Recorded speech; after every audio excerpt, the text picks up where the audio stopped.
Open নির্দেশনা দিয়ে দিচ্ছে এখন লেটার লিখবেন ব্যবহার করবে, যেখানে পাবে সেটা গুলি করবে। শেখ হাসিনা একজন রাষ্ট্রনায়ক যিনি মানুষের জীবন রক্ষা করার শপথ নেন, কিন্তু নিজেই দেন প্রাণঘাতী অস্ত্র ব্যবহারের অনুমতি, তাও আবার খোলা রাস্তায় নিজের মানুষের উপর।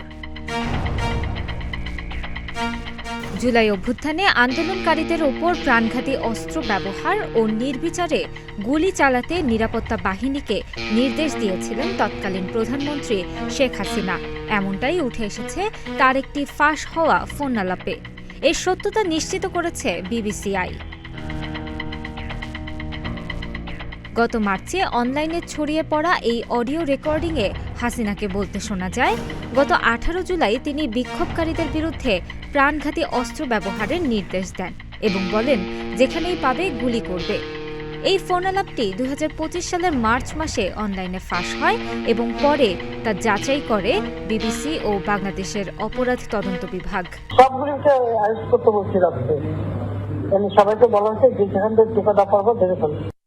আমার নির্দেশনা দেওয়া আছে, ওপেন নির্দেশনা দিয়ে দিচ্ছে এখন লেটার লিখবেন ব্যবহার করবে, যেখানে পাবে সেটা গুলি করবে। তদন্তকারীরা বলছেন এই রেকর্ডিংই এখন পর্যন্ত শেখ হাসিনার বিরুদ্ধে সবচেয়ে শক্তিশালী প্রমাণ, যা তাকে সরাসরি গণহত্যার নির্দেশদাতা হিসেবে তুলে ধরে। ইন্টারন্যাশনাল ক্রাইম ট্রাইব্যুনাল শেখ হাসিনার বিরুদ্ধে ফাঁস হওয়া অডিওকে যুদ্ধাপরাধের প্রমাণ হিসেবে ব্যবহার করবে। 18 জুলাই 2024 গণভবনে এক উচ্চ পদস্থ কর্মকর্তার সঙ্গে ফোনালাপটি হয়েছিল, জানিয়েছে বিবিসি। ইয়ারশট ও সিআইডি জানিয়েছে অডিওটি এডিটেড নয় এবং এটি সম্ভবত স্পিকারে চালিয়ে কক্ষে রেকর্ড করা।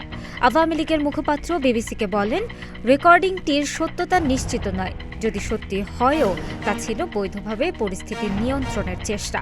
দলের দাবি, নেতারা ইচ্ছাকৃতভাবে হত্যার নির্দেশ দেননি, সিদ্ধান্তগুলো ছিল আনুপাতিক ও জানমাল রক্ষার প্রয়াস। বাংলাদেশ পুলিশ জানিয়েছে অতিরিক্ত বল প্রয়োগের অভিযোগে 60 পুলিশ সদস্য গ্রেফতার এবং ঘটনায় নিরপেক্ষ তদন্ত চলছে। এদিকে বিবিসি সেনাবাহিনীর কাছে মন্তব্যের জন্য অনুরোধ জানালেও কোনো সাড়া মেলেনি।